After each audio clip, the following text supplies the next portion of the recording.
I can't do it. Okay. We'll do it live. Okay. We'll do it live. It. Do it live. I'll write it and we'll do it live. Thing sucks. Here we go. It's another edition of the award-winning edition of the Daily Puck Drop. Comes your way every single day at 10 a.m. live, 10 to 11:30 on Twitter, on YouTube, also on the Puck Sports mobile app. Download it to your iPhone and to your Android phone. For your Android users, yes, we're fixing the bug. I promise we're going to get that bug fixed for you. Of course, you can find everything up at pucksports.com as well. Once the live show is over, everything is podcast later up there on YouTube. I'll just search Puck Sports. Hey, subscribe to the channel. Give it a like. Leave a comment. All right? It all helps. And then also you can find the audio versions on your favorite podcast platforms, Apple, Spotify, wherever you find your podcast. And again, go to pucksports.com. Sign up to become a Pucks Posse member. Membership gets you access to everything that we do. We're broadcasting from the Limback Lumber Studios. Contractors got free deliveries, everything from whole house packages to homeowner DIY projects, largest stock moldings in the Northwest.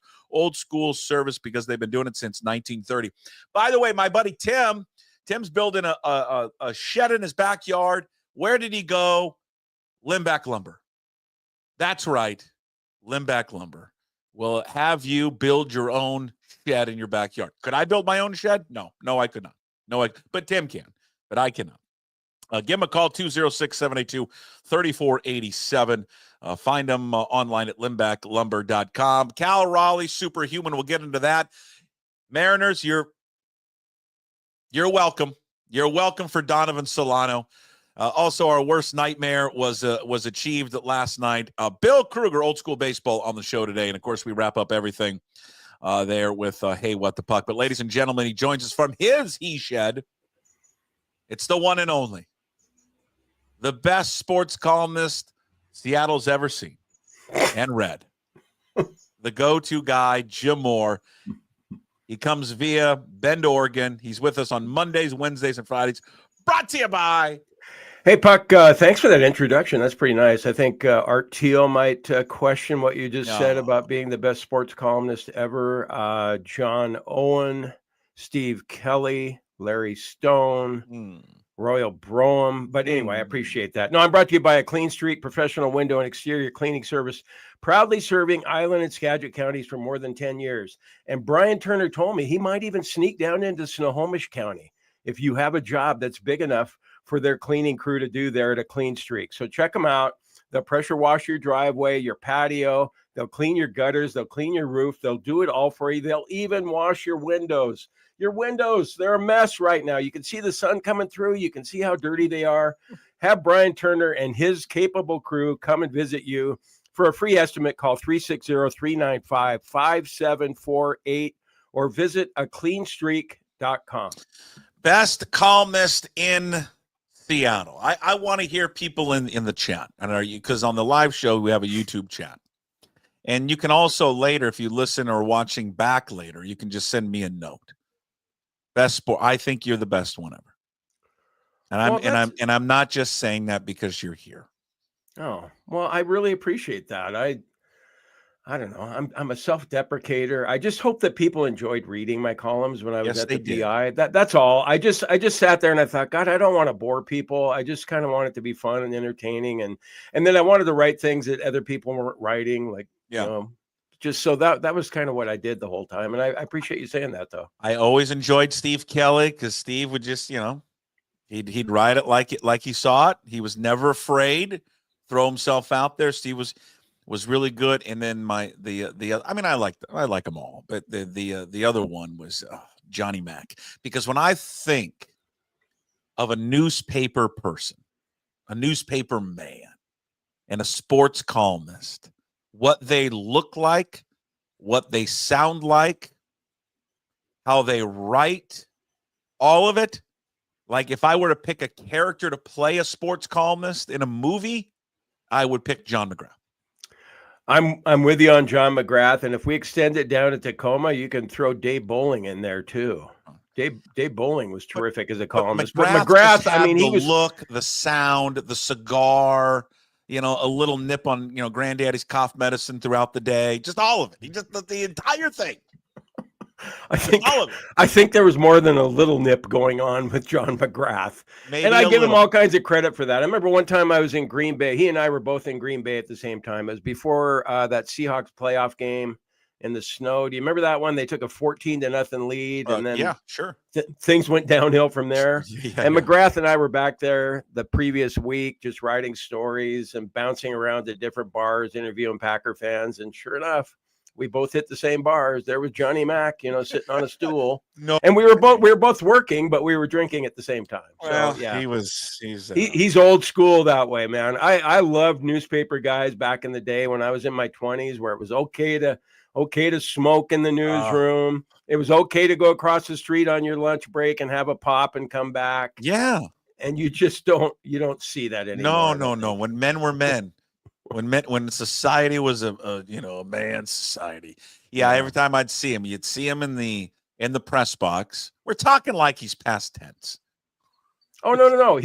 Todd Millis reported in on John McGrath and had a current picture of him. He looks terrific. I think he's quit drinking and he's doing well, it seems like. What I always loved there's two things I loved about Johnny Mac, longtime sports columnist for the Tacoma News-Tribune, was after Seahawks games, or just any game, but in particular Seahawks games, he'd come up there, half-smoked cigar, and he wasn't smoking it in the press box. He's just chewing on it.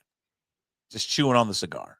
Yeah. Waiting for the other half later when he's done. And he's typing away, and I'm like, man, when I was a kid, when I wanted to be a reporter, like a written, a newspaper reporter like that.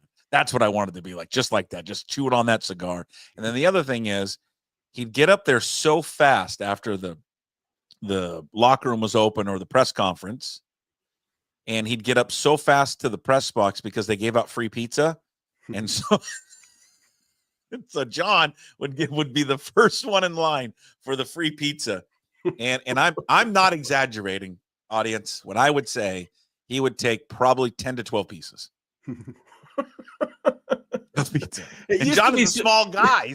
But I think John didn't eat for a week or something. Or, at that point it was probably just a liquid dinner for John, but not anymore. It used to be so funny to me because now I think at Mariner games, don't you have to pay for dinner?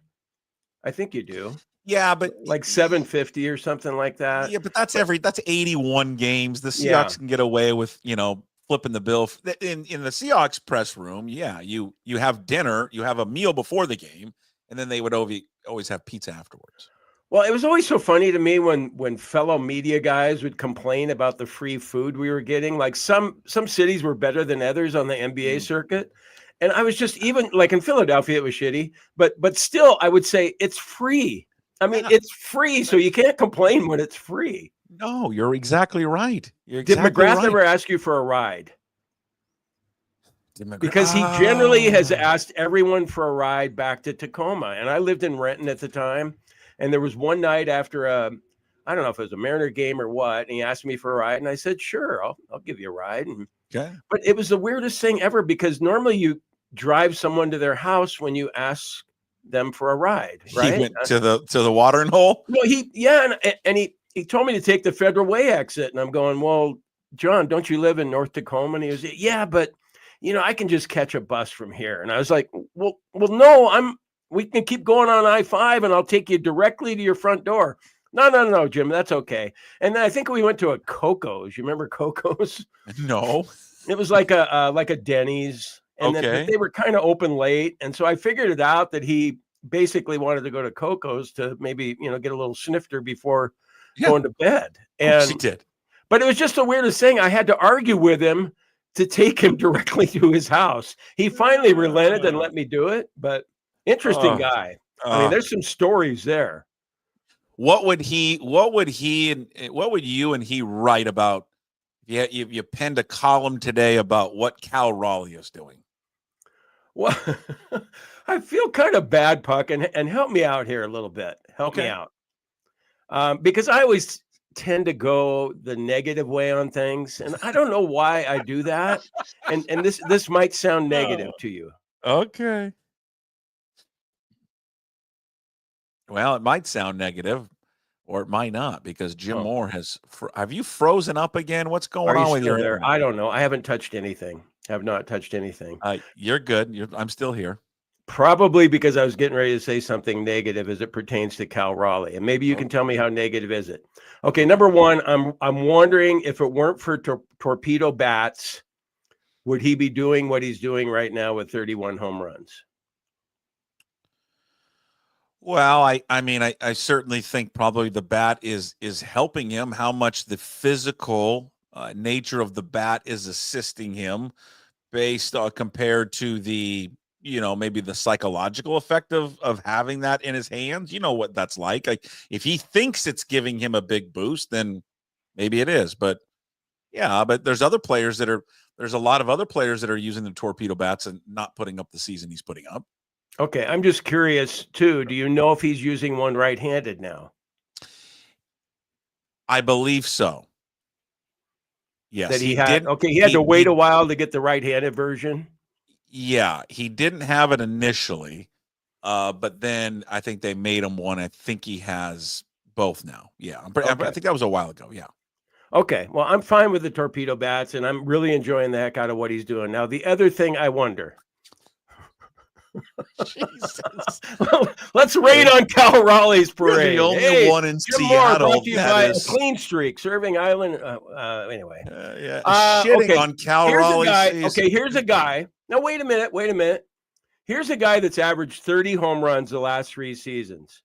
I looked it up. 27, 30, and 34, right? Okay. He's averaged 30 home runs the last 3 seasons. We all know he has 31 now through 75 games or whatever it is. Mm-hmm.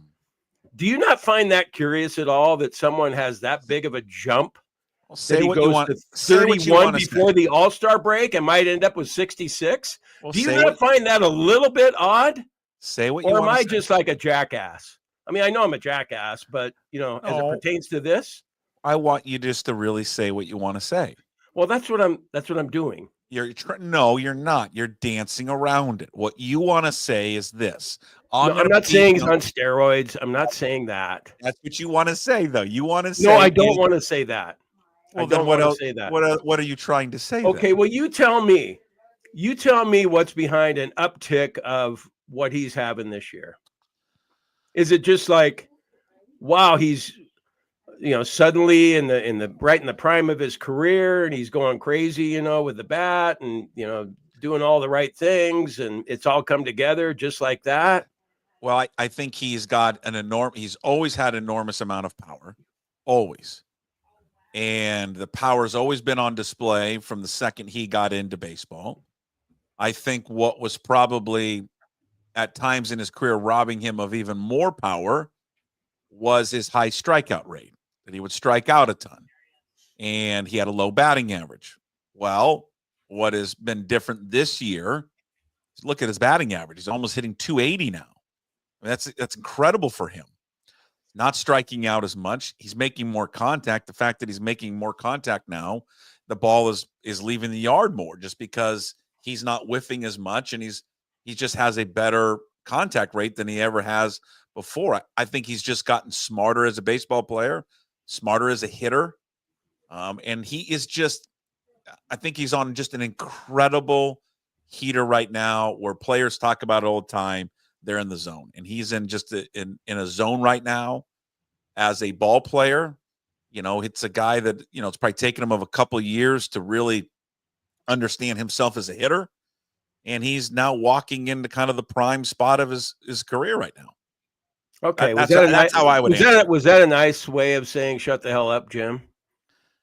No, but I think what you were trying to allude to, which I think some people are trying to, I don't think he's doing steroids. I don't. Right. I'm not. I wasn't suggesting that. And when I brought it up, I honestly wasn't suggesting that. But I find it odd that a guy that had 30 home runs on the average the last 3 seasons all of a sudden might hit 60. I think it's fair to at least, just wonder about that a little bit. Well, but what are you wondering about? Like how are you just asking because you just don't know? Like how he's doing it, or like what are you trying to? Can you imagine me not knowing something? I mean, Well, it would be like this. The year before Aaron Judge hit 62. Do you know how many he hit? 39. Okay. So, All right. no, he did it in 148 games. The next year he played in 157. So, I don't know. I just think that he's just having one of those remarkable seasons that every time he is in this just hitter zone, and anytime someone makes a mistake or throws him a pitch that's over the middle, he's just not missing it. And I think working whatever he's doing behind the scenes, whether we want to give credit to Edgar, Kevin Seitzer, whoever it is, someone, and Cal gets the credit too, whoever has helped him become a better hitter, because it's not just the home runs. It's the walking, it's getting on base, it's hitting doubles, hitting singles. Like he's just a more polished hitter right now. Because it's so much better right-handed too. He's so much better right-handed than he was. But it looked but it looks so much better left-handed. Remember when I asked that one time, hey, did you ever thought of just hitting left-handed the whole time? And he's like, oh, that's stupid. Why would I do that? I don't know. That was better than the interview with Ty France anyway. Yeah, the Ty France, that was a disaster. Hey, Ty, how are you? Yeah. Tie me up with some of your ties, Ty.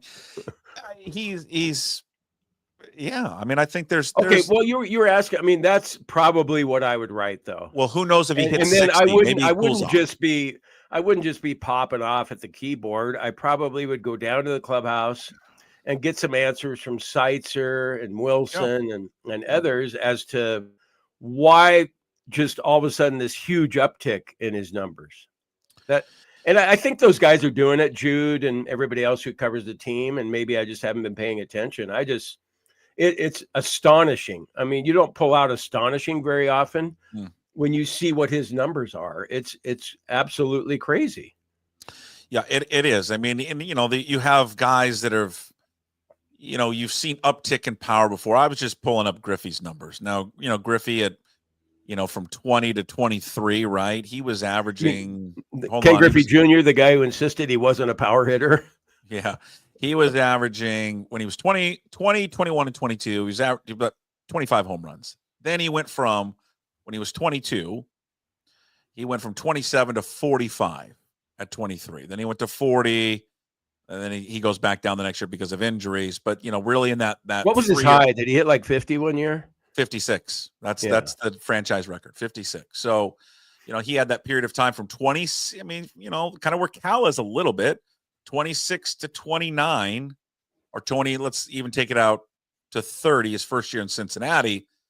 From 26 to 30, he was hitting 49, 56, 56, 48, 40.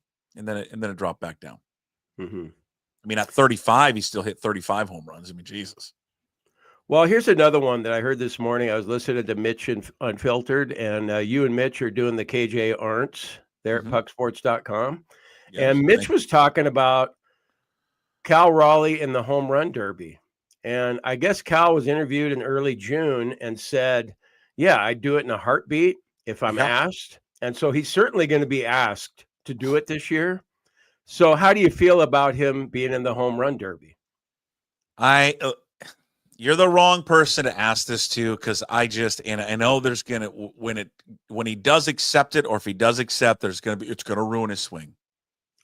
I think it's a bunch of malarkey, and I love the word malarkey. I think people get that stuff in their heads, and it's gonna ruin their swing. The game is supposed to be fun. It's an all-star game. These kids, they're kids at heart. They've always dreamed about playing in an all-star game and then in the home run derby. At 11 years old, we in practice every day with a game called Iron Man. If anyone knows what Iron Man is, it's just the hitting game, and that's all they look forward to all practice long. When can we play Iron Man? When can we play Iron Man? I don't know about that. I'm not familiar with it. How do you play? First round is you have to make contact with the ball. And you have like 3 strikes. So if you strike out 3 times, or miss the ball 3 times, or don't get a hit, you strike out. Okay. So the first round, all you have to do is make contact with the ball. Doesn't matter if it goes foul, nothing. Just make contact. but you can't bunt. Second round is you have to make contact. You have to hit the ball fair. Okay. Third round is it's got to be fair and it's got to go past the baseline, on the ground, through the air, doesn't matter. Okay. The fourth round is it has to go to the grass in the air. Fifth round is how far can you hit it? That's Iron Man. Fun game. And we never practice with it. That's all they care about, because it's at the end of how far they can hit the ball. So, anyways, I think they all want to participate in it. So, no, as a fan, yeah, I want to see them in it. It's like the NBA. I want to see guys who I know who are in the NBA dunk contest, not some scrub they pull from the G League every year who wins it that no one's ever heard of. So, yeah, I want to see Cal in it. Yeah. Don't you? Don't you want to see him in it? I do want to see him, and maybe I'm just being the devil's advocate here, but when Julio was in it, did he not tail off a little bit after he was in it, or not? Am I wrong about that? Am I misremembering that? What year was that? It was in Seattle, right? What year was the All-Star game? No, it was in LA. When he did it was in Seattle. I mean, he almost won in LA, didn't he? Did he do it 2 years in a row then? You're asking me questions I don't know, and I'm sure there's probably someone's going to say, "Oh, he was a tail off." I guarantee it. Hold on. Home run derby finals. Julio. He almost won it. Yeah, but I thought it was in Seattle. Well, the one that he almost won was in LA, I think. It was at Dodger Stadium. J-Rod thrills Seattle fans with first-round home run derby, 41. But you're saying he almost won it when he was in LA? I believe so, yes. Okay. And I think, did Soto beat him? I forget who beat him.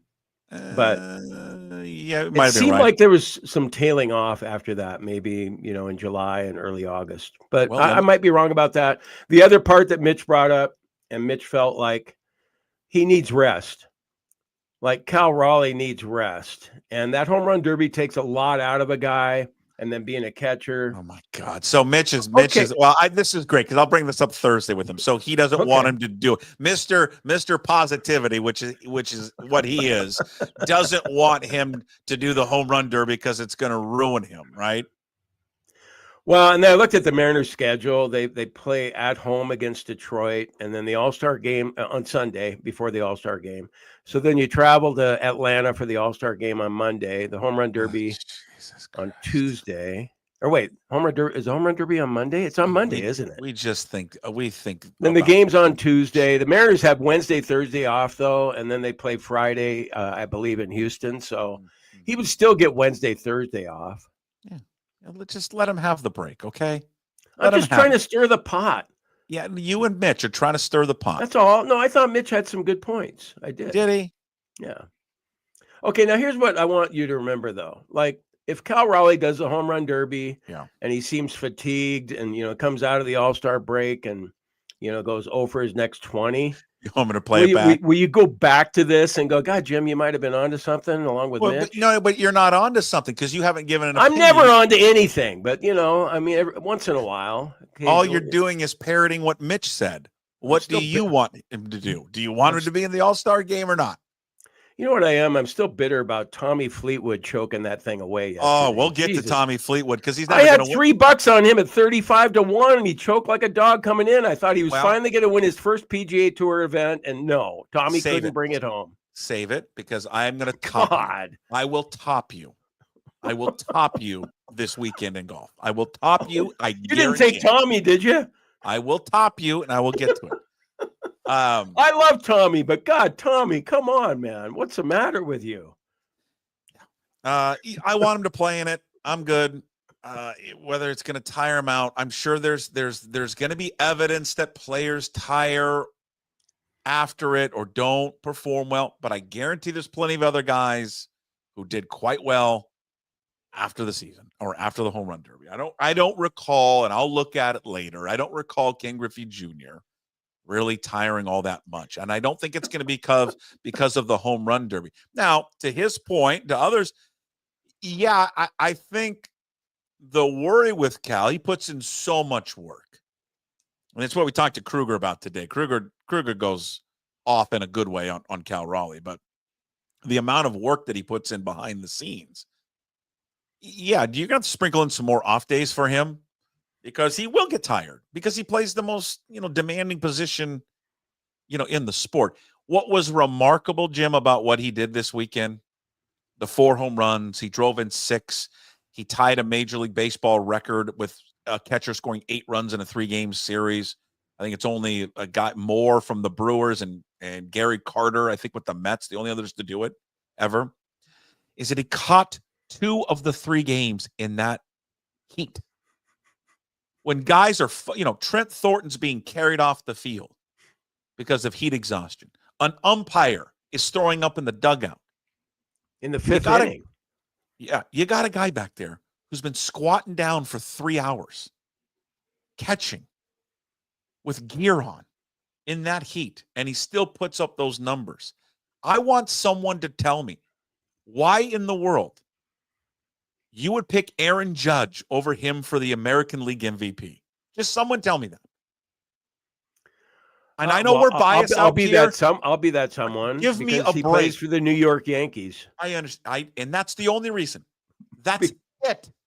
And because everyone knows his name. That's true. There are people out there that don't know Cal Raleigh's name. You're right. I say, as an example, when the Mariners played the Cubs this weekend, and I suppose I should admit this since, you have me on 3 times a week and I'm supposed to know more about sports than I actually do. I had never heard of the hyphenated guy with the Cubs. Because Pete Crow Armstrong. I had not heard of him until Friday morning when I was doing the research on the Cubs before I came on your podcast. And I thought, wow, that kid's pretty good. Jesus. And I'm going to give myself some credit here because I just don't, I follow the AL West. I follow the Mariners every day. I know what the Astros are doing and the Rangers, but I don't really follow the National League that much unless I bet on one of their games. And so, yeah, I had never heard of the hyphenated guy, but damn, he's a hell of a player. Jesus. Yeah, I didn't know they had Reese McGuire there, the local kid from Kentwood either. He had his struggles out there in center field with the wind there with Pete Crow Armstrong. Yeah, but I think everybody had their issues out there, which is just a diabolical park. Now, the one thing that we're going to get to the thing we got wrong. The one thing we did get right was taking the over in all these games. Even that game on Friday. Take the over because of those conditions there. But I was a dumbass yesterday. DraftKings, I put $10. It was 11.5 the over under yesterday. And you 11.5. Why? And I thought well, because I heard Shannon Drayer in the pregame saying the winds weren't as bad on Sunday yesterday. I thought, God, yeah. I mean, they went over 11.5 by what? 9.5 runs. Yeah. Did you watch at the end of the game? Were you watching towards the end of the game yesterday? I was not. You should have seen how miserable Brad Adam looked on the field. I mean, miserable. They have a shot of him in the camera well, and he looks deathly. Was he all sweaty and stuff? Oh, it's just pouring sweat. He's got a wet towel over his head. And then on Friday, I got to find video of the Friday. I think it was the Friday game, or it might have been Saturday. He was getting so annoyed at the people there on the field. He was doing his live shot after the game, and people are just walking in front of the camera. Whoever's working with them, like on the monitor, doesn't have it right, so you can see him on the TV. He doesn't realize he's live, but he's like barking at the person that's helping him out, and it's just people are bumping into him. He had it up to about here of being on that field in that heat and dealing with those people. I thought we were going to see him explode on live TV, and I was crossing my fingers that we were going to see it. So Brad was barking, thinking that he wasn't on the air when he was? Yes, he didn't think he was on the air when he was mouthing. He wasn't actually, it wasn't audible. It wasn't audible at all, but he was mouthing it to the guy like, what are you doing? Was he close to being like Bill O'Reilly and going off? Yes. It must have been Saturday because Friday I had a baseball game. So yeah, it was Saturday. He was well. That changes my perception of him. I thought Brad Adam 100% of the time was a nice guy. The nicest guy you'd ever want to hang out with. Not this time. Not this time. All right, you ready for it? What am I ready for? In that feared trio today in Chicago of Garver, Solano, and Moore. How many hits? What's the over/under on number of hits those three guys have? A half. One and a half? No, just a half. Point 5. And you'd take the under, wouldn't you? I'm taking the under. I think none of them get a hit. 8 strikeouts. 8 strikeouts. Okay. I'm actually going to kind of hope for that to happen. I want to see you be right on that, just so we, have a little chuckle about it on Monday. Well, we're right. That combo of Garver and Solano. Who else did we mention there? Dylan Moore came through for us. And Dylan Moore. Yeah, Dylan Moore, he struck out. But the Solano-Garva combo had 5 hits. They drove in 6 and had 2 home runs, all thanks to Mitch Garver. For the series, and you can thank us, Donovan Solano, Puck Sports, and Jim Moore, we fixed Donovan Solano.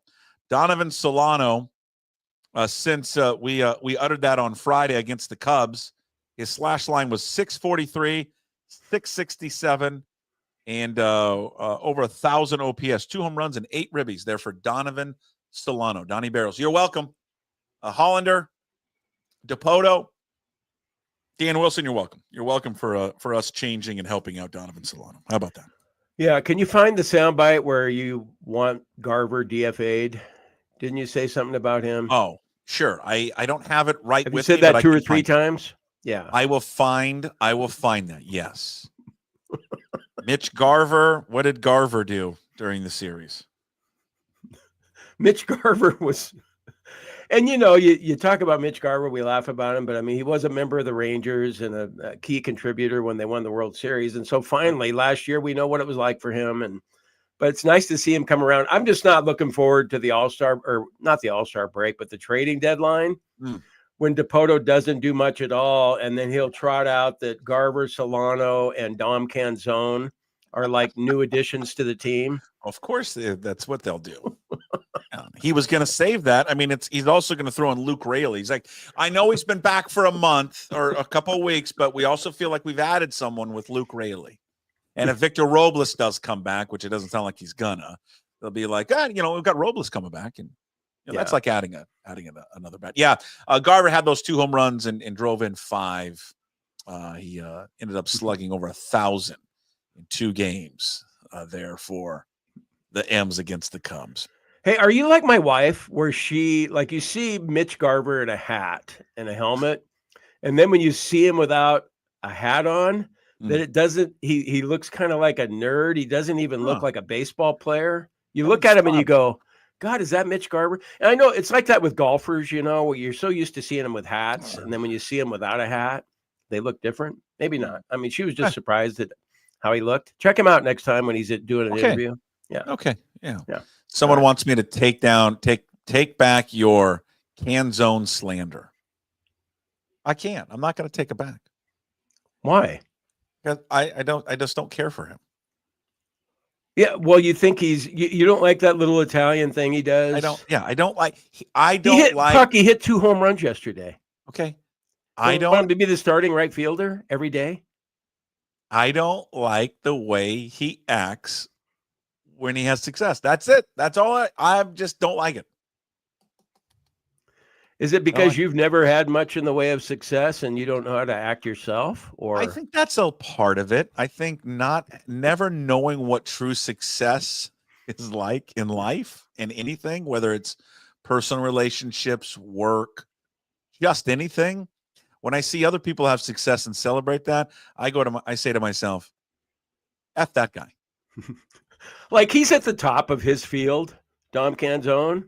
And look, you look like you're working at a damn shed, just like me. Look at that. Yeah, and I know it's a room at your house, but it looks like it looks shed-like. Yeah, so there's a jealousy to it. Yes, yeah, I just it's my little thing. I just don't like the way he acts. I don't like the chef's kiss. I don't like any of it. Okay, forget about his 2 home runs yesterday. You know where I cut Dom Canzone some slack? Yeah, what? That 2-run home run he hit with 2 outs to tie the game in Arizona. Come on. Hey, I hear you. Well, it paid off. It paid off for their decision not to get rid of him and go with Rowdy Tellez. I just thought it would would have made more sense just because of what Luke Raley can do in the outfield opposed to at first base, but whatever. I mean, they had a great series against Chicago.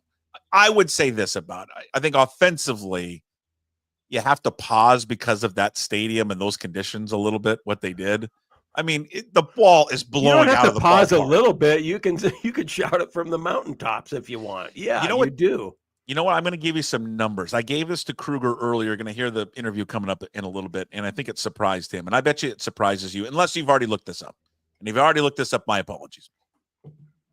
You know they have the best offense, basically, in baseball on the road? Would that surprise you? They're number one on the road. They are number one in almost every category, or real close. They're number one in batting average on the road. They're number one in on base. They're number 2 in slugging. They're number 2 in OPS. They're number 4 in home runs. They're number 8 in runs scored.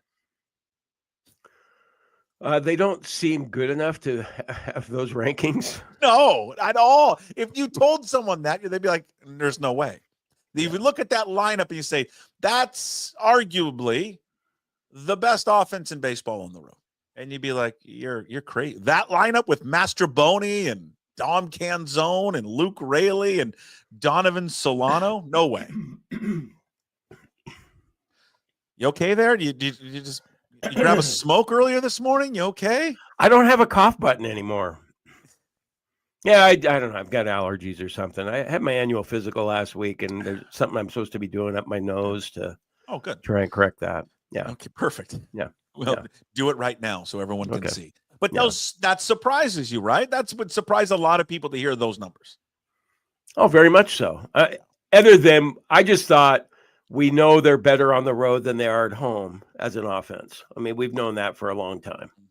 So, but yeah, to hear that they're one of the top teams in baseball on the road, come on. Yeah. Can't be. It's not true. So what'd you do? Did you stop during your research and double check and triple check to make sure that you had those little lines right, and that like double check SEA. Well, like, I mean, did you can't be. They can't be number one. And then I had a buddy of mine, shout out to I like to call him Philly Matt. Philly Matt also likes to moonlight as a Mariners fan. And he had pointed it out to me from an article that he read. He's like, hey, look at this. I think this would surprise you that they're this good on the road. And then I went back and looked at it this morning. I'm like, yeah, it does surprise you. And then it just goes back to the ballpark here that I know it's colder here in the beginning of the season and all the weather and all that, but to me, the majority of it is in their heads. It's in their heads here that they can't hit, and so they don't hit here. Well, yeah, you pointed that out earlier this season when you went back and looked at Nelson Cruz's numbers, Cano, other guys that didn't have a problem hitting in Seattle. So, yeah, that's where we're at with the Mariners. Salute to Donovan Solano. Has he changed? We changed him. Congratulations. But will it surprise you at all if they get shut out tonight in Minnesota? Now it should, because I did a little research on the Twin starter, Bailey Ober. Okay, give me the nugget on Bailey Ober. 16 earned runs his last 3 starts. Ooh. He's not that good. Okay. But we've seen guys that are not that good silence the Mariners. Okay. He's 6'9" and 260 though. Big boy out there. God, he's that big. And you got Brian Wu pitching for the Mariners. Woo! So they're favored tonight. They're like minus 130. How's the heat? Is that Midwest heat index still hot there? They're at Target Field. Read somewhere where I think it was Bob Condotta's story. Condotta, like he doesn't do enough covering the Seahawks for the Seattle Times. They sent him to Chicago to cover the games at Wrigley Field. He said that it's going to be in the 80s in Minnesota and progressively cooler as the series goes on. 4-game series there in Minnesota. That's not bad. Okay, you'll deal with that. You'll deal with an 80 degree. By the way, there's not one of the historic ballparks, in our country, right? It's not Wrigley, it's not Fenway, but Target Field. Real good, real nice. Real nice ball field. Yeah. Beautiful. Beautiful. Will they give a standing ovation to Jorge Polanco when he comes back? I think so. Yeah. I think you're right. Yeah. They're giving out a bobblehead with his eyes. Yeah. Did you know that? That'd be kind of cool. Kevin Martinez, he should get on that. I'm sure Martinez Be right on that. That'll be like one of the first things that he's going to do. Well, all right. So I don't know how we transitioned from the Twins to our worst nightmare came to fruition last night, where the Thunder took home the championship. I'll be honest with you, it didn't affect me as much as I thought it was going to. Did you go to Mike's Chili Parlor? I did not. I did not go to Mike's yesterday. Had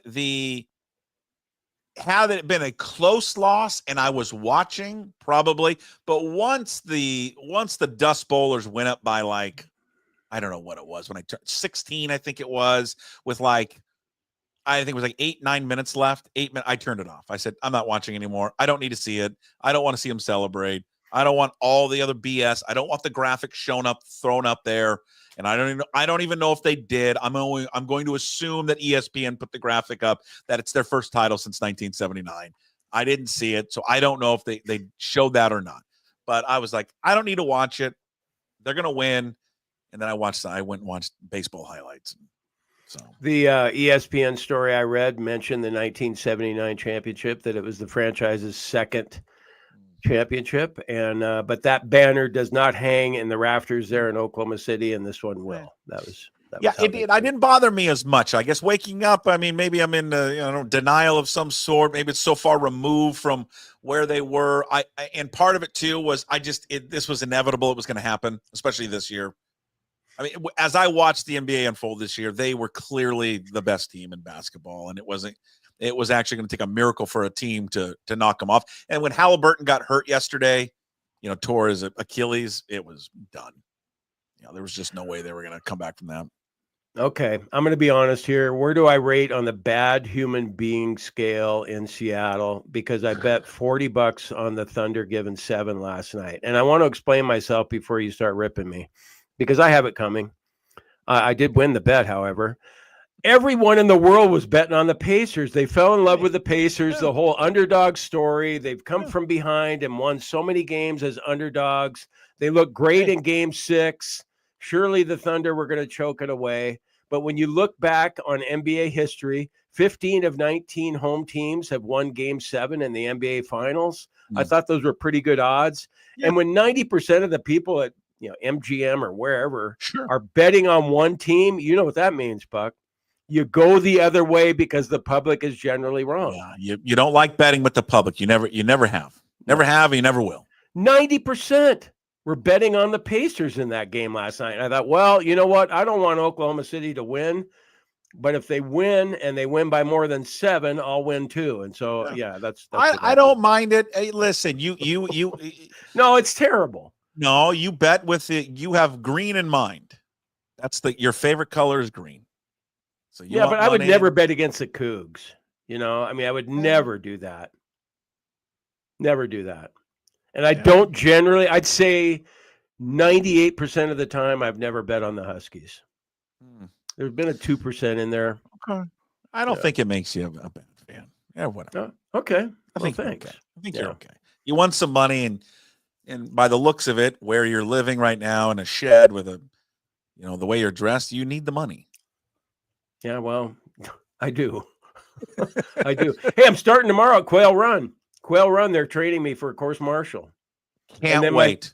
So I've got a 3-hour training session with Dale down there. Shout out to Dale. Crusty old Dale. Yeah, I'm looking forward to hanging out with him. And then Thursday, it's my show. First tee, Quail Run. Come on down. Ian Furness is in town. Is he? Yeah. He's playing pronghorn today. Are you going to meet up with him? I'm going to try. I mean, we got a couple people coming over for dinner tonight. They're going to Crux tonight.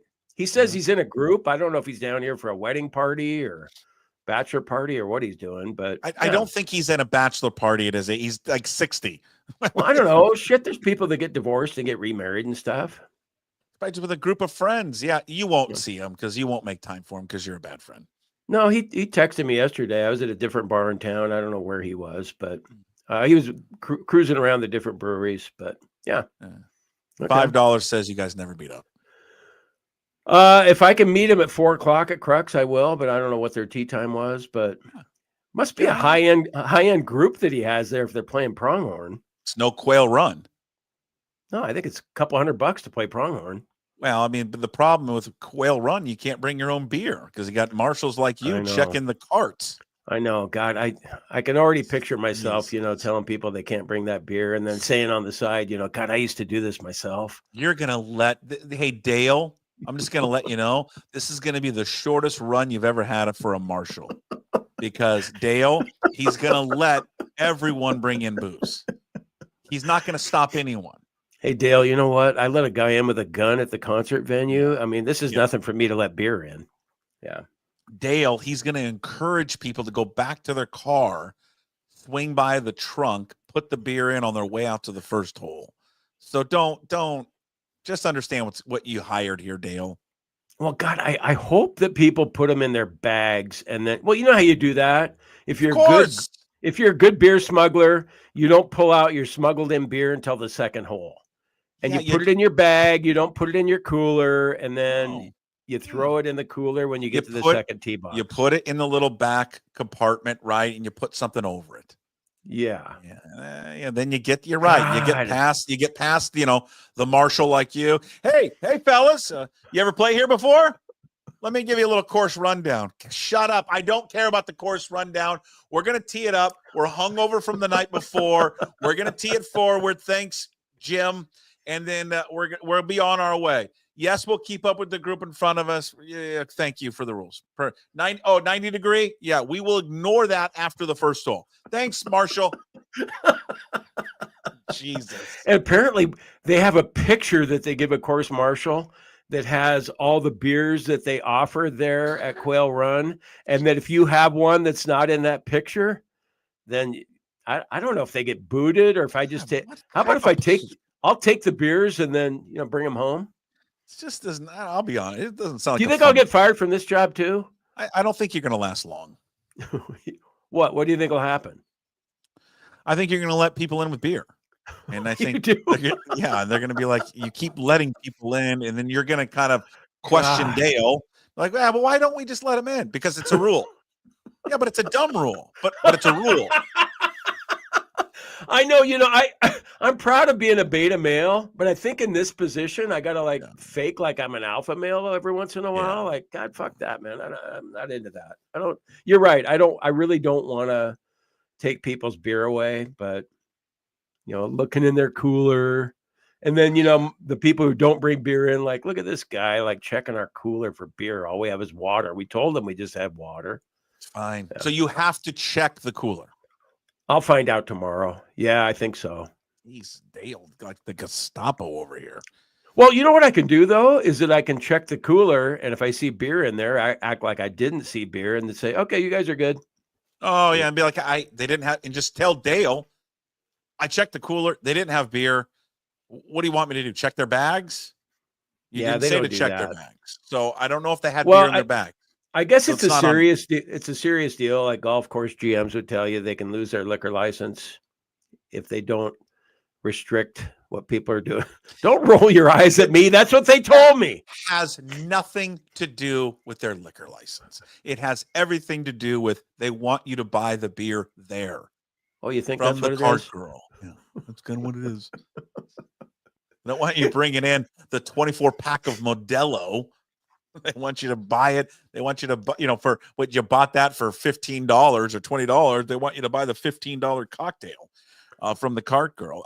Real quick, there's not much on this one. We'll have more tomorrow with Canzano. Pac-12 has a media deal. CBS is the first one up, so games will be on CBS and Paramount Plus.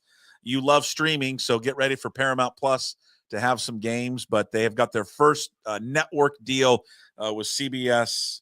And I don't know if it's CBS or it's CBS Sports Network, or they've kind of been, quiet on that front.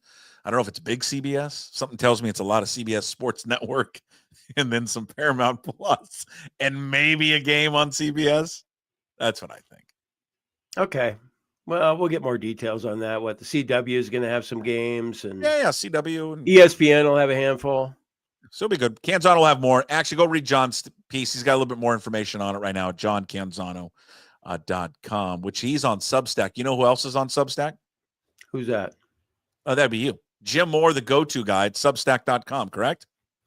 Yeah, Jim Moore, the go-to guy.substack.com. Okay. Yeah. Go there, please. Subscribe to Jim's Substack. Give him some money so he can get out of that shed, because he's been living in the shed now, and it's going to get cold soon. It's going to get hot, and then it's going to get cold. And go read his latest piece on helping kids. I texted you separately. That was a great piece. It's something I try to do all the time as well. When kids or whatever, young adults reach out and they want some advice in this crazy, stupid business, try to help out as much as I can, because I just know when I was in their shoes and I reached out to people, and I will always remember the people that helped me, and then I will always remember the people that told me to piss off.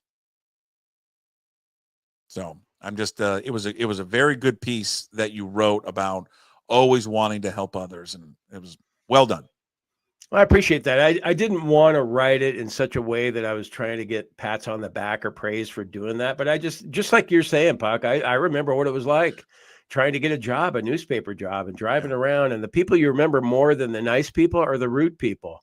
And I remember getting back in my car when I was trying to find a job in the Northwest somewhere and thinking, God, what a dick, man. Why would you be a dick to a kid? Why didn't you just say, hey, I'm really sorry, I don't have time, Jim, but appreciate that you stopped by. It doesn't take much. It doesn't take much, and it goes a long way. Yeah, I agree. It does go a long way. All right. So you had money on Tommy Fleetwood. Did you have money on Tommy Fleetwood yesterday? I did. I bet on him after the first round, I think it was. Okay. And yeah, $3 at 35 to 1. So I mean, it was $105 I would have won. And Tommy, I think we all like Tommy, but we wonder why he hasn't won an event to this point. I'm going to stop wondering, because all he had to do was shoot even par yesterday, and he couldn't do it. He couldn't bring it home. It was disappointing. Yeah. And I thought to myself, God, I'm disappointed, but imagine how Tommy Fleetwood felt. Well, imagine how someone felt that was in a golf league that you have to pick just one golfer every week. Oh, no. No, it's worse than you think. Okay. And you're in a golf league in which this is too complicated for me to explain on here. But when someone each week doesn't win it outright, like if you've picked someone that no one else has picked and you finish above everyone else, there's another prize on top of, you don't even have to win the tournament if you just finish higher than everyone else. Yeah, you get a weekly. It's a skin. We call it a skin. Okay. And there's a weekly prize money to that. Well, there's been so much carryover in the golf league I'm in. The Travelers Championship had 10 skins available. So everyone is trying to find, a solo golfer that no one else is going to take. A bunch of people took Russell Henley. A few people took Scotty Scheffler. Someone took Jason Day, who ended up finishing, fourth or something like that. Someone took Rory McIlroy. They had him solo. So there was a couple of people that had certain guys solo. The 10 skins, I'm going to guess that this money was probably around $2,000, maybe. But wait a minute, nobody took Tommy? Because Tommy's still, even though he doesn't win, he's still a top 20 golfer in the world. Yeah, no one had Fleetwood.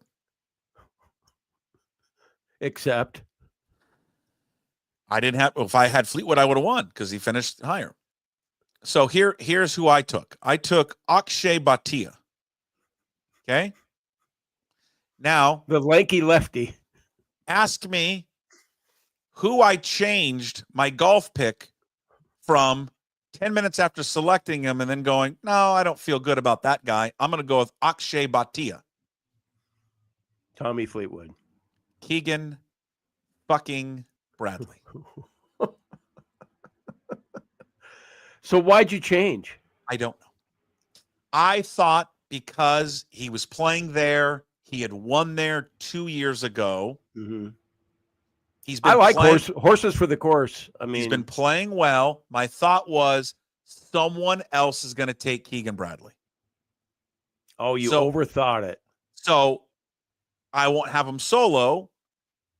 So I wanted to find someone that no one else would take so I could get all the money.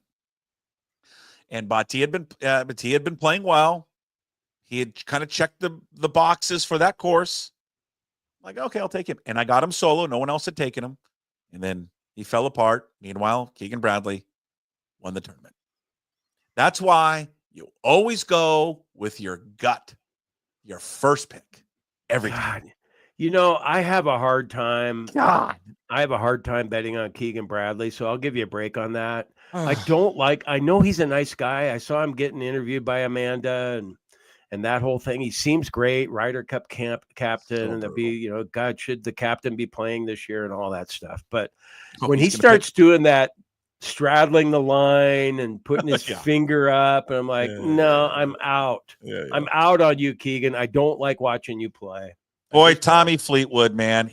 Keegan Bradley was down 3 holes with 4 to play. He birdied 18 after his great approach. Was a $137 out, puts it within 6 feet. Fleetwood, meanwhile, shoots it past. He's 50 feet out. He 3 putts for bogey. Bradley doesn't even make the playoff. Oh, Bradley had a one-shot lead going into the 18th. Bradley hits the 35-footer on 15. Fleetwood fell apart, bogey 2 of his last 3 holes. He started off bogeying with 3 of his first 4. Or 4 of the first 5, I believe. And now he's 0 for 82 or 0 for 83 now on the PGA Tour. He's like one of the most liked players on the tour, most respected players on the tour, one of the most talented players on the tour, yet to win, and he just choked it away again. 3-shot lead after 54. God. My favorite fun fact about Tommy Fleetwood, you know this one, don't you? He's 33. And his wife is 56. Oh, well. Yeah. So when does he upgrade? Because he'll have to upgrade soon. Maybe she's thinking about upgrading. Maybe she's thinking, God, I'd like a winner that I'm hanging out with. I love when him. He's 40. Tommy. When he's 43, does he want to? No, he's 33. I know, but when he's 43, she's going to be 66. Hey, my wife's still hot at 66. Yeah, that's true. That's a good point. Yeah. Yeah, but you're the same age. You're not 43. No, I know. I think when I'm 33, I'm probably not hanging out with somebody 56, but, whatever. Good for him. Yeah. All right, we'll let you go. Have fun the rest of your day. Say hi to Furness if you meet up with him. Okay, Puck. Go Cougs. Go Cougs. There he is, Jim Moore with us Monday, Wednesdays, and Fridays, brought to you by A Clean Streak. All right, more baseball right now. Every Monday, we catch up with the big lefty, William Krueger, Bill Krueger, who's got a new podcast venture right now called Old School Baseball, which you can find on all podcast platforms. You can also follow him on social media, @oldschool_MLB. He does a bunch on the M's every single day there on Twitter. He joins us every single Monday talking a little M's baseball. Every Monday, we get to sit down and talk with our baseball guy. It's Bill Krueger, Old School Baseball. Check out his new podcast on all the podcast platforms. I don't need to go through every single one of them. Wherever you get your podcast, you're going to find Old School Baseball. Also follow him on all the social media platforms, @oldschool_MLB. How, first of all, good to see you. Yeah, you too. You wore the glasses. Thank you. I requested you were really at the demands of my public and you. It's just, I had to wake up to it. I love the glasses. How's the podcast world going? Well, I think it's fledgling, but it's been. And Jason, you understand it because you're in the podcast business. I am just sort of cutting my teeth, trying to understand how this whole thing works. And trying to be consistent in getting information out and just getting into the routine of doing it. Where it's all headed, I have no idea. Thank goodness that we have a show together because that's really the podcast business right now for me. Otherwise, I'm just coming on X and, shooting the breeze for a couple minutes. So this show has been great for me, Jason. So thank you. Well, it's fun. It's fun to have you on every single week talking baseball because a lot of people value your opinion. I value your opinion. You share your thoughts like you see it, and that's the best way to do it in this business is just to be Doesn't matter what the results are, or not the results, but the feelings coming back towards you about how you share your opinion. You share your opinion, and that's what your opinion is, and it is you back it up with facts, you back it up with knowledge of playing the sport, watching the sport. So we love having you on. Thank you for doing it. Old School Baseball every Monday here with Bill Krueger. Well, interesting. Let's go to the Cubs series first before. I mean, they lost 2 out of 3 to the Red Sox since we last spoke, but they just are coming off a series in which they took 2 out of 3 from Chicago, which again, Chicago's playing great baseball, and they play great baseball there. You know what that park is like. That is, it's just you don't know what you're going to get. And when you play there, when it's hot and windy, it just changes everything, doesn't it? I obviously grew up in the north side of Chicago, so I saw some real sideways games played out there where, guys broke records. I saw Mike Schmidt hit 4 home runs in a game there. That's a long time ago. And when I was a little kid, I wasn't very happy about it because, of course, being a Cub fan. But yeah, I mean, when the wind blows out, the ball flies and it's hot. So that made it challenging for everybody. The combination of the two was pretty amazing to watch. And it became one of those kinds of games where it's an offensive game, and good pitching becomes mediocre pitching becomes bad pitching, average hitting becomes good hitting becomes great hitting. But what was really noticeable to me is that the Mariners are of course the team that comes from the cool Northwest and doesn't play in conditions like that. They played better. The Cubs look bad. Their outfield play. This kid, Crow Armstrong, he's the best center fielder in the National League. What? I'm sorry, but he misplayed more than one in the wind, more than 2, more than 3, at least 3. And Suzuki in right field, wow. Tucker has to play every day because he's a box. And Bush at first base, wow. I don't know. I'm trying to think of what that reminds me of. He can't pick anything. So that Cub team, I think the Mariners, they won 2 out of 3. They could have won all 3. I wasn't very impressed. They got some offense. They got some offense on that team, but they don't have a lot of pitching. Outside of Matt Boyd, it was kind of a ho-hum to me, and that's looking inside of a game or a series where you're saying to yourself, pitching's going to struggle. All pitching's going to struggle. Good pitching's going to be average. We saw that. Kirby and Gilbert were average. And then Hancock kind of fell a little bit to the wind.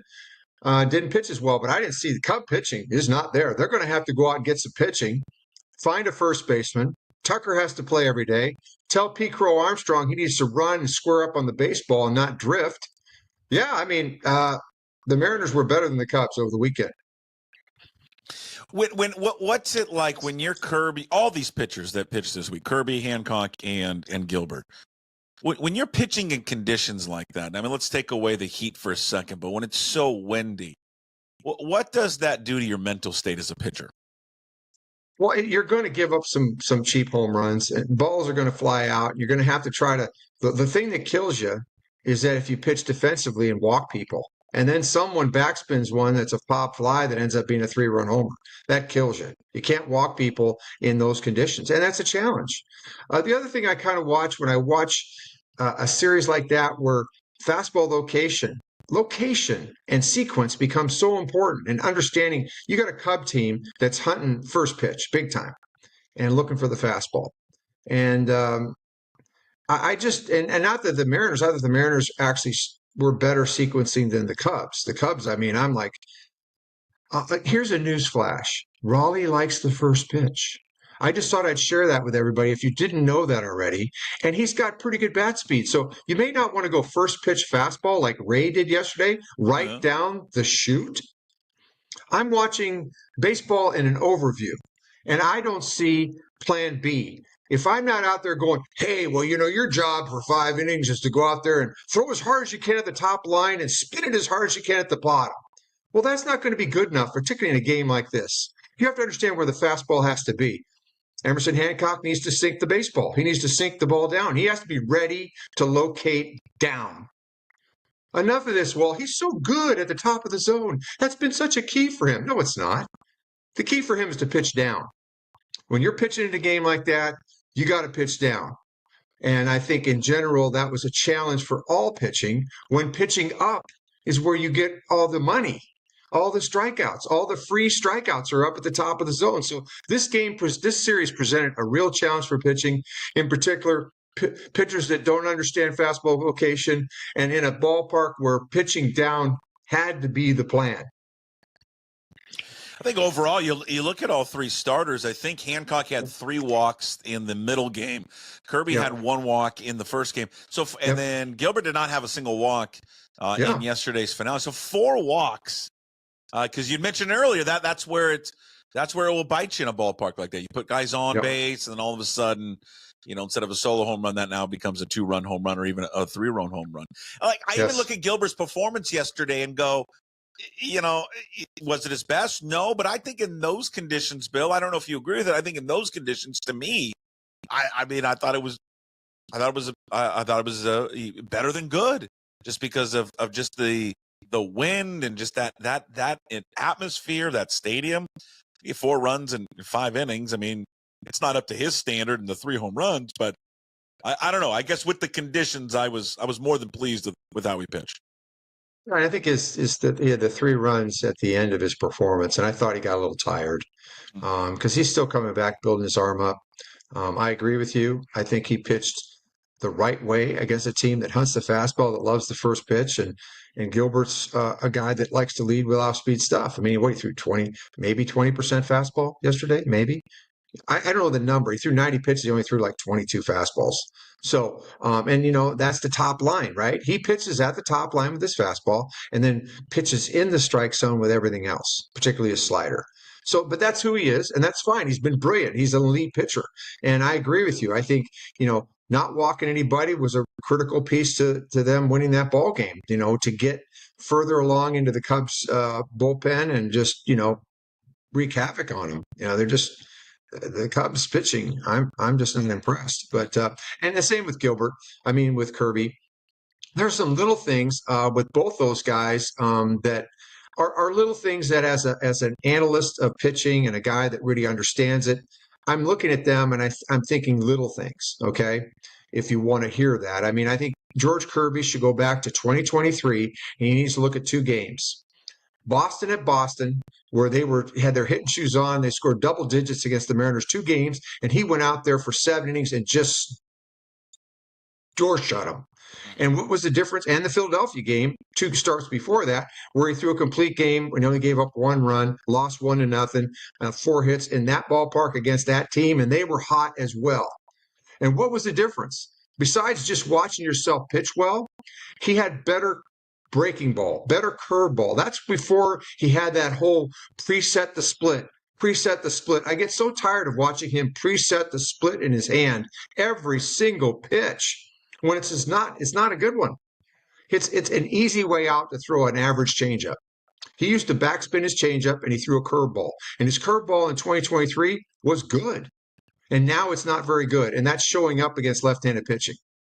He's having a left-hand hit, He's struggling against that. And then when I look at Gilbert, and granted, Gilbert, he's a technician as far as like really understanding his body and how it works, but he looks a little bit front side open. His arm looks a little flat to me. He doesn't look like he's got the high arm release he had before. He looks a little lower. Maybe he's trying to do that to get movement on his fastball, but it's flattening himself out a little bit, and it makes him a little bit dangerous when he doesn't finish pitches, sort of like what Castillo does. Now, he's higher than Castillo. Let's not get confused there. But both those guys, I think, need to take a little bit of a look at that. It's not a big deal. Maybe I'm a little if I'm Gilbert, I'm opening up a little too quick, and that's causing my arm to be a little bit flat. Maybe I just need to stay closed a little bit more. And for Kirby, just go back and watch those games. Go back and watch them.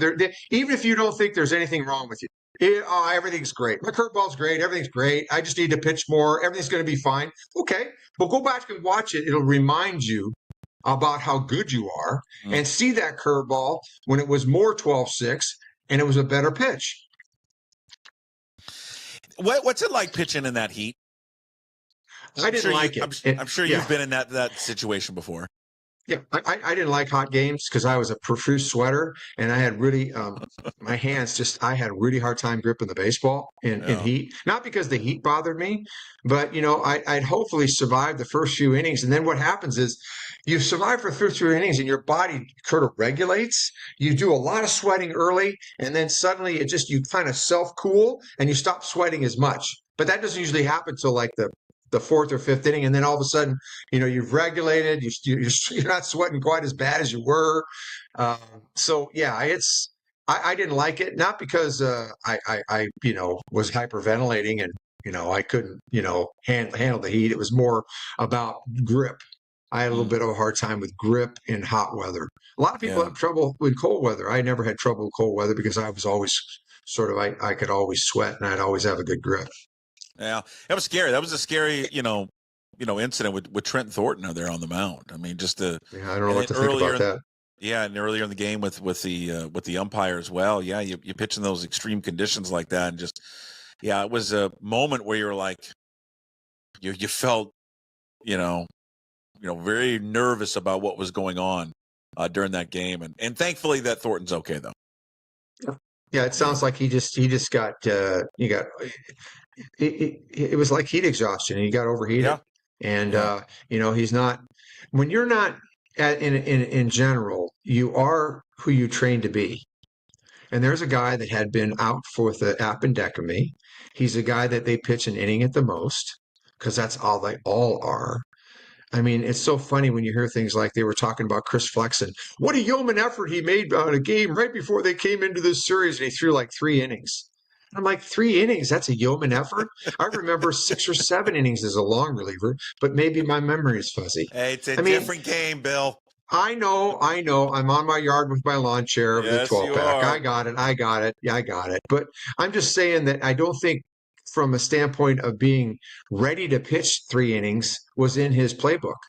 And right. You add in 100-degree heat index and all the humidity. You put that all together, it's a recipe for disaster. It's taken us this long to get to Cal Raleigh. It's what makes what Cal Raleigh did in this series amazing. The guy catches 2 out of the 3 games. He hits 4 home runs. He drives in 6. He hits 500. He ends up slugging over 1,000, over 2,000 OPS in the series. He scored 8 times, which, by the way, tied a Major League Baseball record for the most runs scored by a catcher during a 3-game series.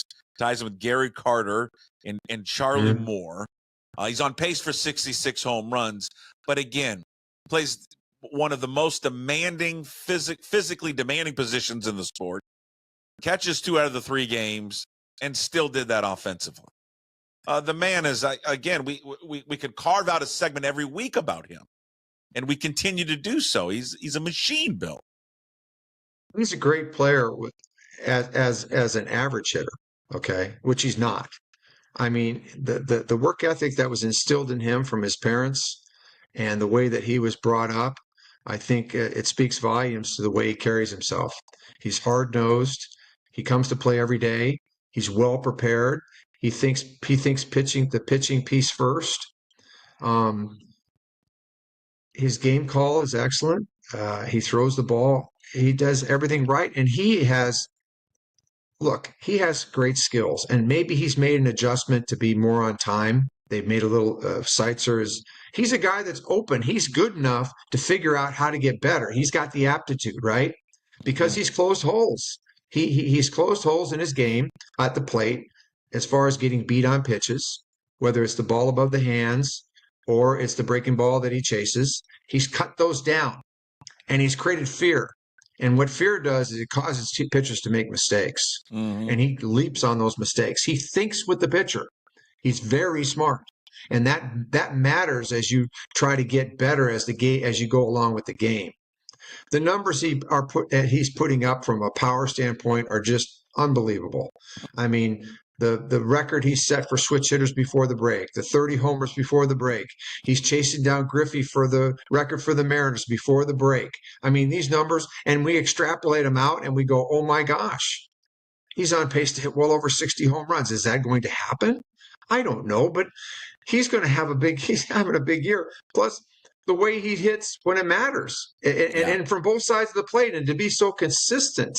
And his on-base percentage, of course, is going up because of the walks, but his average, his ability to be more on the baseball is so good.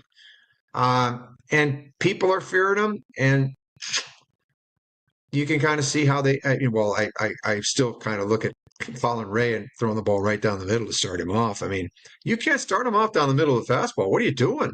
I don't know. It's as if he didn't know what the scouting report was. Well, that's where I got back to my whole initial diatribe there about pitching and sequence and who's calling the game and how much do you own of it, or is it just hard as you can for 5 innings and try to strike everybody out and use that top line and spin the ball as hard as you can. It doesn't always come down to that. It's about down and away sometimes. It's about locating. It's about pitching backwards. And this whole idea that you can beat Cal Raleigh in, you know how small that hole is? And your right-handers that have the ball tends to run back over the middle of the plate because that's just the way arm action works. Unless you've got really good ability to keep that four-seam straight. I just think, what are you doing? Just stay down and away. If you take your chances with a Rosarina and Polanco. What are you thinking? That's the way to pitch to him, right? It's just down and away, down and away, down and away. 100%. Yeah. And why are you trying to beat him in? It's like, he's got somewhere in this, like in their scouting report, it says that you can beat him above the hands or you can beat him in, but that's a little tiny hole. And you better pick your spot adroitly. Adroitly, you're going to pick that spot because you have to go soft, soft, soft, and then try to hit that spot. Yeah, you'll beat him then, but you'll beat everybody in the world then if you do that. Hold on. I think I learned a new word. Adroitly? I don't know. I mean, what are you, some wordsmith? What are you doing over here? I think every once in a while that that Notre Dame light education Portland. I had at the University of Portland comes through, and it's like that kid did go to school. He learned something while he was there. Well, he's on pace for 66. He's got the record for the most home runs before an All-Star break. The record for the most home runs before an All-Star break is 39. That was by Bonds in 2001. He's got the most home runs by catch in the first half of the season. He's passed Johnny Bench. The Mariners' single season record is 56. So obviously that is in reach. When Bonds hit 73 in 2001, he had 39 through 76 games. So Cal's at 31. Judge, when he hit 62 in 2002, at 29 through the similar amount of games as Cal. So that's in reach. The Salvador Perez is the most home runs by catch. That's 48. Bench at 45 and 70. I know a lot of people have talked about it. You would have a good perspective on this because you being a pitcher, what these catchers have to do before games. So it's not only just everyone is seeing the offensive side of Cal Raleigh, what he's doing.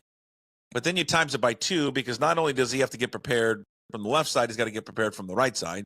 So he has to double up that work, right, for his BP. And then you can tell the audience how much time these catchers have to put in pregame to deal with not only the starters, but then the bullpen and the game plan for that game coming up. All those things are really true, and I think the catcher is a more integral part of the game call because I kind of think the pitcher is just out there nodding his head. I don't see him getting as involved, and he's just and when they say the catcher did a great job, it's true because the catcher is doing it all. You're not thinking at all. That's what it looks like to me. Now you can be on the same page and both be thinking in the same direction because you've shared information and you really understand one another. It's not as if everything is about the scouting report and nothing about you, but at some level you have to understand that every hitter is going to be a more unique proposition. Now, Cal, you're 100% right. He's owning the plan because it's coming from above and it's coming from, experience that he has and knowing the pitcher. So he has to own a lot there. And as you mentioned, he's getting ready for both sides of the plate. And he's been so horribly consistent. He's tough. He's always hurt. You know that. And he plays through it. He never says boo. He never puts on a show like a drama show, like he's been hit by a pitch and then he has to lay down on the ground for 5 minutes, like all our other athletes do across all sports. And we wonder, is he alive? And then they carry him off the floor or the field, and then 2 seconds later, he's back on the floor or the field. 100%. I mean, I don't like that. You know why Johnny Bench has been so effusively positive about him? Because he sees the attributes. It's a guy that he can relate to. It's a guy that comes from a period of time where people played every day and played hurt because if they didn't, they'd lose their job. And they had jobs in the off season, okay? And travel was tough. Everything about the game was much tougher. Johnny Bench understands that, and he sees all of that in Cal because Cal plays like he could have been back in the 60s playing, okay? That's the kind of player that he is. That's why, I mean, it's easy to sort of see all the other things he's doing. It's not like he would be saying those things if he wasn't. But to hear him say just the allocates, right? All the great things he's saying about him, and he means them because of his makeup. Yeah, like you, he'd be a perfect guest on the Old School Baseball podcast. Yes, he would be. Because he's old. Because he's old school. He is. He's an old school player. He's a throwback. I mean, I can't believe our people and his people haven't gotten together yet for my show. It's just unbelievable. I don't know what they're thinking. It's amazing that it hasn't worked out yet. It really is, because I think I gotta have a show first. I would pay a lot of money just to hear you two yuck it up for an hour. Yeah. I really would. I think it'd be a great conversation about, because you guys would really get in the weeds of pitching and you know, what is the catcher thinking? What is the pitcher thinking about certain at-bats? But it is fun to watch. It's fun to watch every day with him because of the work that he puts in behind the scenes, how demanding physically that position is and mentally. And then to still have time to catch your breath, go out there and do what he's doing offensively is just remarkable. I'm going to give you I'd like to ask you something, because what do you think the Mariners offense is like on the road? It's much better than it is at home. What if I told you it's the best offense in baseball? Yeah. Would you believe that? They are they are number one in batting average. This is on the road. They're number one on base. They're number two in slugging. They're number two in OPS. They're number four in home runs. Number 8 in runs scored. Like, how? I mean, again, why? What is so different on the road opposed to home? Are we getting back to marine layer, Bill? I think it's cold, and particularly at the beginning of the season, it's cold and damp, and even on a warm 70-degree day, it's going to be cold at night there. So, yeah, I think it plays into their head, and I think it's a harder place to hit. And the road presents a much better place to hit, and guys, I think, come in with an attitude that they're going to hit. So you sort of you presume something, or you think about it in a certain way, and then it happens. And in reverse, it happens the other way at home. Pitchers have feeling like they got the driver in their hands on the par 5, and the wind's blowing right at their back. And that's what it feels like when you're pitching there. You know that feeling, Jason. Anyways, it still so goes I think it's all those things. yards. It's sort of like when the Rockies. It's sort of like the Rockies, not the Rockies today, but when the Rockies are going good over the expanse of time, they've had a lot of good offensive teams. It's the reverse Rockies, right? The Rockies raked at home, and then they didn't hit on the road. It was kind of imbalanced, right? The Mariners are gonna find their level, hopefully, that they can bring this offense that they're fashioning on the road back to the ballpark at home and start to be a little more productive. And their pitching, which has been it's average. I mean, we just look at the numbers: 19th in ERA, 21st in quality starts. That's going to get better. The Mariners, as an average offense and an above-average slugging team, an above-average walk team, it just needs to kind of hang around. They just need a little bit more balance in their offense at home. And if they big thanks to Bill Krueger for joining us. We had a little technical problems there at the end. The Wi-Fi was eating up his signal there where he was working. But Bill joins us every Monday. Old School Baseball. You can follow him on Old School MLB, or excuse me, you can follow him on Old School _MLB on all the social media platforms. And check out his podcast, Old School Baseball. And again, when you go to Old School _MLB, he does all these little Twitter posts all the time talking baseball. So go check it out. Just thankful that we have him on every single week talking baseball with us. He is never short on an opinion, and great stuff there on Cal Raleigh. Again, big thanks to Bill Krueger for joining us. Yeah, at the end of it, we were recording this morning at something. The mice at his work, I think we're eating up the cords, and we lost a connection with him. But we were wrapping up anyways. We got all the particulars there with Bill, the pitching conditions at Wrigley Field, and obviously how that could be problematic for starting pitchers there, the Cal Raleigh dominance, and again, we're just kind of you're scratching your head, and you can't come up with any more words to describe kind of how dominant the Cal has been. 31 home runs, just continues. He did it while catching 2 games in that heat. Right now on pace for 66. Record again for most home runs before the break, 39. So he's 8 back of that, and he's got, 22 games left? 21 games left? So could be very well there in reach for Cal Raleigh, which has just been a phenomenal season for Cal. They turn their attention to the Twinkies tonight, game 1 of a 4-game series. The pitching matchups, Brian Wu against Bailey Ober tonight, Castillo versus Paddock, Kirby versus Joe Ryan, and then it's Emerson Hancock against Woods Richardson. All right, let's wrap up the show with Hey What the Puck, brought to you by Restoration One of North Seattle, your restoration company lets you avoid the stress of water, fire, mold damage with their property restoration services. Locally owned and operated. Make them your first call when these damages affect your residential or commercial property. 206-817-8917. Visit them online at restoration1.com. North Seattle franchise. Why did yesterday not bother me as much as I thought it was going to bother me with the Thunder winning the championship? I don't know. I don't know if I'm in some type of mourning or it's grief or grieving. I don't know what it is, but I thought it would affect me a lot more than it did. I turned the game off, I don't know, with probably 10 minutes left in the game when they were up by 16 or 17. So maybe part of it is I didn't watch them celebrate, and I didn't see the graphics of putting it up there that it's the first championship since 79 and all that pomp and circumstance BS that ESPN and others do. I don't know. It just didn't bother me as much as I thought it was going to. There was so much emotion when I was at that watch party at Mike's Chili Parlor on the game 1, and it was like the Sonics were playing. But yesterday it didn't bother me as much. Maybe just because I knew it was going to happen. It was inevitable. It was going to happen. And I think I knew it really was going to happen. I'm watching it early on when Halliburton went down with the injury. I'm like, yeah, it's just, there's no way they can do it. Inevitably, there's going to be a run for Oklahoma City. They can't withstand it. Mitch McConnell, TJ McConnell, he's not going to score all those points. He scored like 8 or 10 straight at one point. And I'm like, he's not going to keep that up. There's just no way. And maybe it's just too far from moved now. I don't know.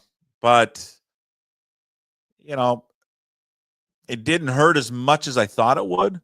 It still angers me.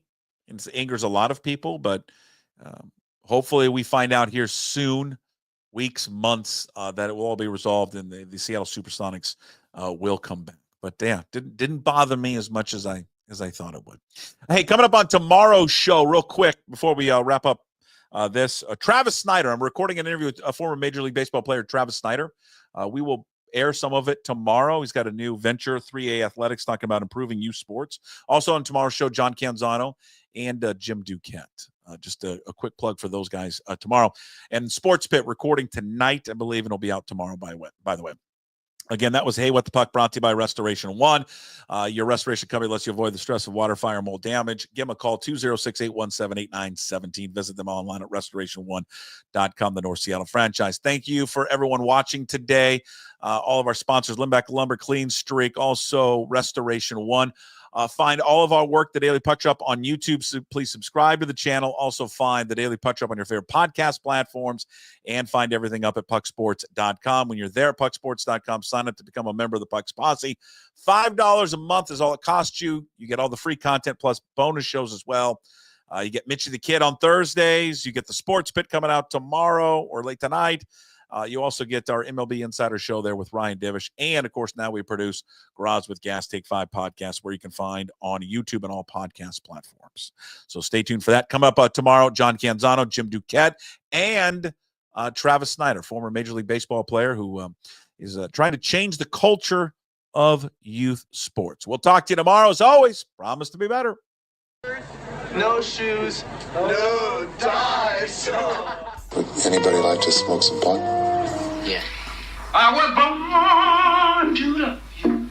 I was born to lick your face. I was born to rub you. But you were born to rub me first. What do you need my address for? We'd like to send out a mailer. Mother of mercy, I don't speak Japanese!